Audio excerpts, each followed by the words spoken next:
Hey guys, welcome back. Hi everybody, we're back here for our second video, and now Landry is going to tell you all about what she learned about in youth group this week.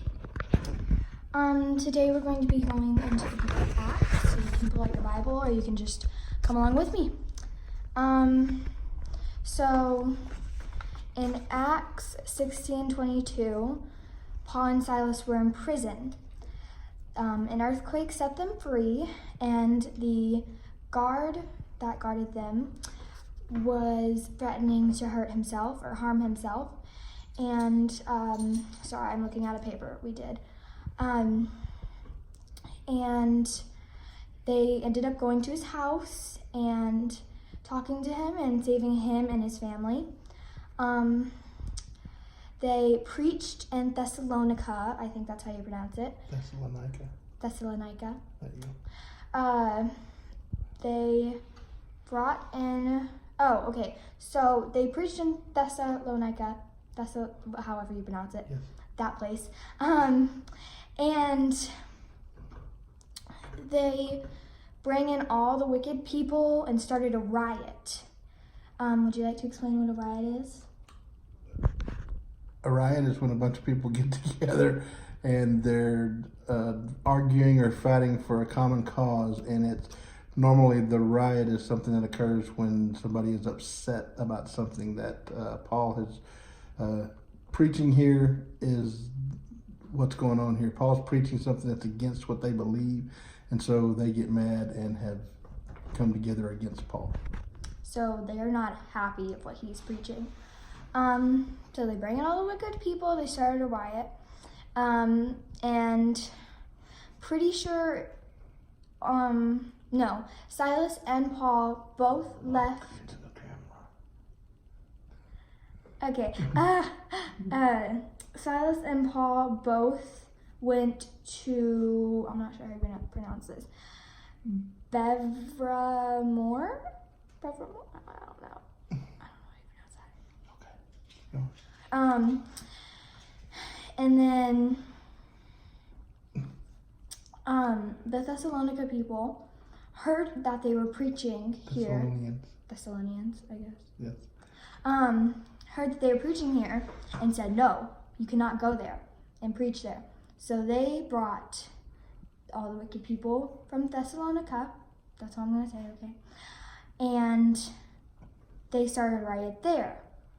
So after that happened, Silas stayed there and Paul went and preached at another place. So he continued preaching, even though a lot of people did not like what he was saying. But anyways, he went to the Athenians. Athenians. And they worshipped idols. So if you don't know what an idol is, it's a false god. Usually they're handmade, like statues or something.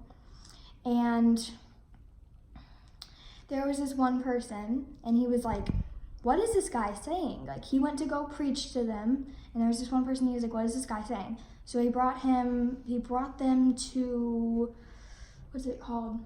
I don't know what they're called. I guess just some head people, I guess.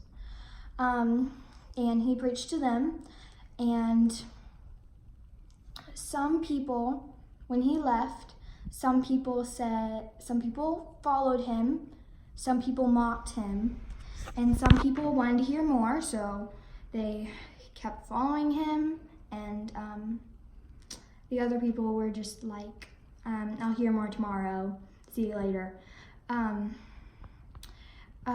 So what are the key verses in this passage?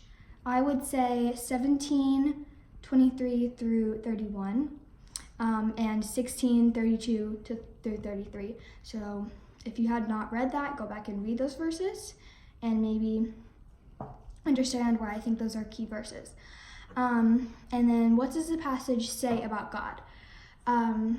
He will help us in hard times. He is the one and only true God, so no false idols. And then God is powerful. Amen. So this today how it was back then, people are not liking what Paul's preaching, and they're wanting to get mad at him and run him out of town and stuff like that. People are upset with what he's preaching. Does that same thing happen today? Yes. Absolutely it does. It's happening right now. Because there's a lot of people who are against Christianity and that they don't want us spreading the gospel. But you know what?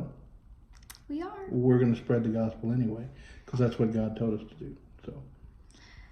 And then what this passage says about us is that we have a choice to follow God, and it's our choice to keep listening to him and eventually spreading it. And so he doesn't force us to do anything. It's your choice. So some are willing to follow and some are not, and that's your choice. But that's really all I have right now. Yeah. Okay. All right. All right. Well, that's our second video, and next week we'll be sharing something else with you. Have a great week. Bye. Bye.